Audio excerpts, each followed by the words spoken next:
According to Heather Cox Richardson, on January 1, 1863, President Abraham Lincoln affixed his signature to a historic document known as the Emancipation Proclamation. In doing so, he expressed an unwavering conviction that this action was morally right and of paramount importance. Lincoln famously declared, "I never in my life felt more certain that I was doing right than I do in signing this paper. If my name goes into history, it will be for this act, and my whole soul is in it."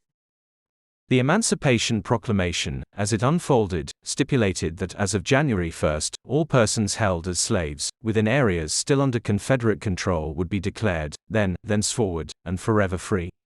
Although some, including historian Richard Hofstadter, criticized the proclamation for its legalistic tone, Lincoln's approach reflected his commitment to effecting change within the democratic framework rather than imposing it through dictatorial means, thereby safeguarding the nation's democratic principles. Lincoln, despite his personal opposition to slavery, held the belief that the federal government lacked the authority to abolish it within individual states. His primary objective, as leader of the emerging Republican Party, was to prevent the spread of slavery into Western territories, where Congress held the power to prohibit it before the 1857 Dred Scott decision. This stance aimed to curb the dominance of wealthy slaveholders, preserving opportunities for less affluent white citizens and preventing the nation from falling entirely under enslavers' control. At the onset of the Civil War in 1861, Lincoln implored Southern leaders to reconsider secession and assured them that he had no intention to interfere with slavery in the states where it existed. His primary focus was the preservation of the Union. However, as the conflict progressed, Black Americans recognized the necessity of addressing slavery within the context of the war. Many sought refuge behind Union lines, initially facing the prospect of being returned to their enslavers. Yet, as it became evident that enslaved individuals were being forced into service by the Confederate military, Union officers began to refuse such returns and instead welcomed them into the Union ranks. In August 1861, Congress took a significant step against slavery by passing a law that allowed the forfeiture of enslaved individuals used in support of the rebellion by their enslavers. Republicans countered Democratic accusations of subverting the Constitution and planning to emancipate all Southern enslaved people by arguing that their actions were justified within the war powers granted to Congress. As Confederate victories mounted, Republicans increasingly emphasized the crucial role of Black people in the South's war effort.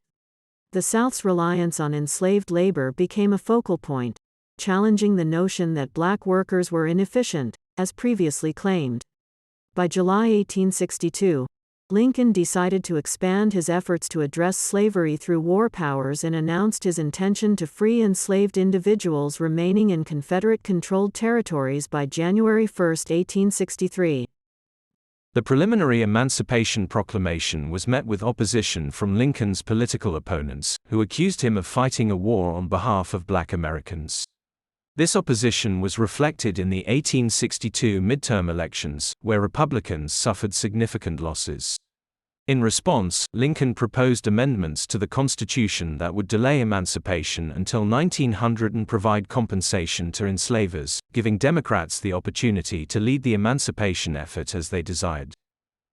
However, this proposal was met with resistance from Congress and the public, as the financial cost and practical complexities of compensated emancipation were significant concerns. Ultimately, Lincoln prevailed, and on December 31, 1862, he announced his intent to issue the Emancipation Proclamation as promised. On New Year's Day in 1863, Lincoln kept his word and issued the Emancipation Proclamation, which declared enslaved individuals in Confederate-controlled territories to be free. This significant shift in U.S. policy marked the end of racial enslavement, opening the path for Black men to join the U.S. Army and participate in national life as equals.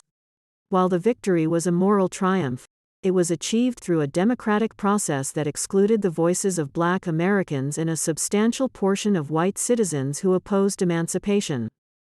In retrospect, the Emancipation Proclamation's complicated journey serves as a reminder of the messy, democratic processes that led to transformative changes in American history.